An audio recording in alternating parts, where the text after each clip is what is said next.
क्रांती news, आवाज सर्वसामान्यांचा। नाशिक शहरात नवरात्री उत्सवाची धूम 3 ऑक्टोबर पासून सर्वत्र पाहायला मिळते आहे। सातूर अंबड लिंक रोडवरील आशीर्वाद नगर येथे गेल्या 7 वर्षापासून शिव तांडव युवा प्रतिष्ठानतर्फे भव्य नवरात्री उत्सवाचे आयोजन करण्यात येते आणि याही वर्षी हा उत्सव मोठ्या उत्साहात साजरा केला जात आहे। या वर्षीही प्रतिष्ठानचे मार्गदर्शक राजूभाऊ कापसे यांच्या मार्गदर्शनाखाली आयोजक विजू अण्णा कापसे यांच्या माध्यमातून भव्य दांडिया राजचे आयोजन करण्यात आले आहे। महाडा कॉलनी आशीर्वाद नगर हा कामगार वस्तीचा भाग असल्याने या परिसरातील नागरिकांना नवरात्री उत्सवाचा आनंद मनमुराद लुटता यावा या उद्देशाने हा कार्यक्रम आयोजित केला जातो। या कार्यक्रमात दररोज हजारो दांडिया प्रेमी सहभागी होतात आणि नवरात्री उत्सवाचा आनंद घेतात। यंदा आयोजकांच्या माध्यमातून दांडिया प्रेमींसाठी लाखोंची बक्षिसे ठेवण्यात आली आहेत, ज्यामुळे या कार्यक्रमात सहभागी होण्यासाठी मोठी गर्दी होत आहे। या उत्सवाची आकर्षक सजावट, नृत्याचा जल्लोष आणि रंगीत पोशाखातील दांडिया खेळणाऱ्या मंडळींनी वातावरण अधिकच रंगतदार केले आहे। कार्यक्रम स्थळी कोणताही अनुचित प्रकार घडू नये यासाठी शिव तांडव युवा प्रतिष्ठानच्या कार्यकर्त्यांनी पूर्ण खबरदारी घेतली आहे। तसेच MIDC चुंचाळे पोलीस ठाण्याचे पोलीस निरीक्षक मनोहर कारंडे यांच्या मार्गदर्शनाखाली PSI Sandeep Pawar, PSI Patil, PSI Ganesh Mughal e आणि PSI सेवाळे यांचे पथक रोज कार्यक्रम स्थळी उपस्थित राहून आपला चोख बंदोबस्त बजावत आहेत। कार्यक्रमाचे सर्व बाजून नियोजन उत्तमरित्या केलेले असून नाशिकमधील अनेक लोक या उत्सवाचे कौतुक करत आहेत। महाराष्ट्र क्रांती न्यूजने या संपूर्ण कार्यक्रमाचा घेतलेला खास आढावा पाहूयात सविस्तर। नमस्कार, मी प्रकाश आणि आपण बघत आहात महाराष्ट्र क्रांती न्यूज।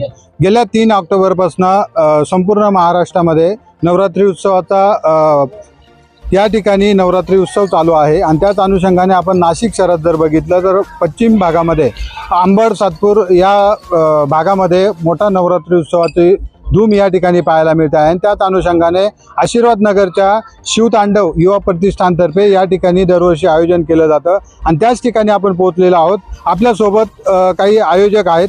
कशा पद्धतीने या ठिकाणी नियोजन केलं जातं दांडिया राजचं ते आपण त्यांच्याकडून जाणून घेणार आहोत। साहेब, आपलं महाराष्ट्र क्रांती न्यूजमध्ये स्वागत आहे। आपलं युवा प्रतिष्ठान जे आहे ते कशा पद्धतीने नवरात्रीचं आयोजन करत असतं आणि भाविकांचा कशा पद्धतीने आपल्याला सपोर्ट आहे, काय सांगाल? सगळ्यात पहिले शिवतांडव युवा प्रतिष्ठान जेवढे सहकारी आहे खूप चांगल्या पद्धतीने काम करत आहेत। तसेच पोलीस प्रशासन ते पण खूप पद्धतीने चांगलं कॉपरेट करत आहेत। तसेच येणारे भावी यांना कुठल्याही गोष्टीचा त्रास नाही आहे। सगळ्यात मेन आमचे जे अध्यक्ष आहे विजूभाऊ कापसे यांच्या सगळ्यात गोष्टीवर नियोजन आहे आणि त्यांचं नियंत्रण पण आहे। आणि त्यांचं नियंत्रण एवढं आहे की आज सगळे एक छोट्यापासून तर मोठ्यापर्यंत सगळ्यांना घेऊन चालणार आहे ते आणि सगळे लोक त्यांना सहकार्य करतात।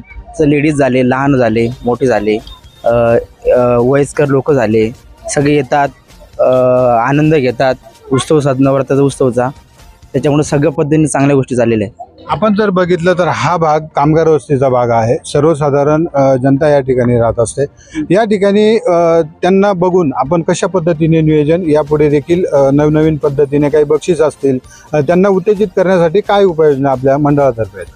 आपण जसं पाहायला गेलं तर रोज दांडिया उत्सव भरतो, त्याच्यातले आपण 1-2 नंबर वगैरे काढत असतो, नेहमी 3 नंबर काढत असतो। त्याच्यानंतर प्रतिष्ठित लोकांकडनं त्यांचा सत्कार देऊन आपण त्यांना बक्षीस वाटप करतो।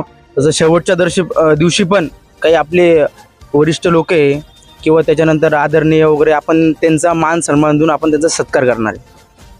विजू भाऊ, खरं तर दांडिया रास म्हटला ही कार्यक्रम सांस्कृतिक कार्यक्रम म्हटले तर तिथे वादविवाद येतो, त्यासाठी आपल्या मंडळातर्फे काय उपाययोजना केलेल्या आहेत? पोलीस प्रशासनाचा आपल्याला कसं सहकार्य आहे? नाही, अंबड पोलीस स्टेशनचे जे आपले अंबड MIDC चे जे PI आहेत मनोहर कारंडे साहेब, त्यांचं खूप मोठं म्हणजे सहकार्य आम्हाला।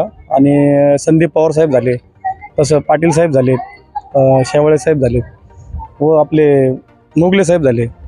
प्रत्येक 1-1 तासाला ते येत राहतात आमच्याकडं, विचारत राहतात काय झालं काय, प्रत्येक गोष्ट आम्हाला म्हणजे ते आम्हाला फॉलोअप आमचं म्हणजे ते आमचं घेतात आणि त्यांच्याच रूलनुसार आपण चालतो।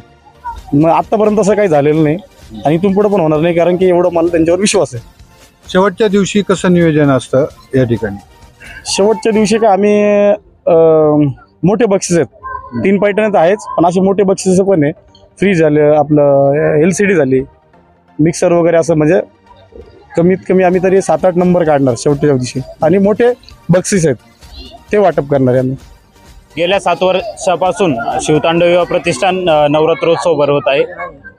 त्या शिवतांडव युवा प्रतिष्ठानचे मार्गदर्शक राजू कापसे आणि आयोजक विजू अण्णा कापसे यांच्या मार्फत हा कार्यक्रम गेल्या 7 वर्षापासून आपण भरवत आहोत. आपण या कार्यक्रमात कोणताही अनुचित प्रकार घडणार नाही याची सर्वात जास्त दक्षता घेतो. कारण की सण म्हटला की काही गोष्टी अनुचित होण्याचे प्रकार घडतात, पण विजू अण्णा आणि राजू भाऊ यांच्या मार्गदर्शनाखाली आपण कोणताही अनुचित प्रकार घडणार नाही याची दक्षता घेतो. त्यात पोलीस प्रशासनाचे खूप मोलाचे सहकार्य आहे. आज 6वा दिवस आहे, उरलेले 3 दिवस आहेत. गर्दी होण्याची दाट शक्यता आहे. त्या अनुषंगाने आपली पुढील उपाययोजना कशी असणार? आपली पुढील उपाययोजना अशी आहे की आपण यासाठी सर्व मंडळाचे कार्यकर्ते एकदम एकदम दक्ष असतात आणि सर्व राऊंड मध्ये फिरत असतात आणि कोणताही प्रकार घडणार नाही याची काळजी घेता. आणि त्यात इथल्या महिला असतील आणि आपले सगळे मंडळाचे कार्यकर्ते आणि वडीलधारे लोकांचे खूप सारे सहकार्य आहे. आणि त्यातूनच आपण हा कार्यक्रम यापुढेही एकदम चांगला करण्याचा प्रयत्न करणार आहे आणि तसेच नागरिकांचेही यात मोलाचे सहकार्य आहे. धन्यवाद भाऊ, चांगली अशी माहिती दिलेली आहे. आता 9 वाजत आलेले आहेत आणि 10 वाजेपर्यंत पोलीस प्रशासनाने या ठिकाणी दांडिया भक्तांना वेळ दिलेला आहे. त्याच अनुषंगाने आता इथं गर्दी जमायला सुरुवात झालेली आहे. आपण जर या साईडला बघाल तर सुंदर अशी मनमोहक मूर्ती या ठिकाणी देवीची स्थापन केलेली आहे आणि त्याच अनुषंगाने शिवतांडव युवा प्रतिष्ठान हे मोठं आयोजन या ठिकाणी करत असताना वेगवेगळ्या बक्षिसांची लयलूट दांडिया रसिकांना या ठिकाणी पाहायला मिळते. आपण जर बघितलं तर या ठिकाणी हाच तो राऊंड आहे आणि ह्या राऊंडमध्ये जे महिला असतील, पुरुष असतील, तरुणी असतील, तरुण असतील, हे मोठ्या पद्धतीने या ठिकाणी येत असतात आणि आपला मनमोहक आनंद या ठिकाणी लुटत असतात. याच पद्धतीने उरलेले 3 दिवस हे शिवतांडव युवा प्रतिष्ठान भाविकांसाठी नवनवीन खास आकर्षक बक्षिसं देखील या ठिकाणी घेऊन येणार आहेत. म्हणून आयोजकांकडून एक आवाहन करण्यात येत आहे की जास्तीत जास्त भाविकांनी या ठिकाणी आनंद लुटावा असं आवाहन या ठिकाणी आयोजकांकडून करण्यात येत आहे. महाराष्ट्र क्रांती न्यूजसाठी सहकारी मित्र कुणाल जाधवसह मी प्रकाश बागुल, नाशिक. अशाच नवनवीन बातम्या पाहण्यासाठी आमच्या महाराष्ट्र क्रांती न्यूज या YouTube चॅनलला लाईक करा, सबस्क्राईब करा आणि बेल आयकॉनला प्रेस करा.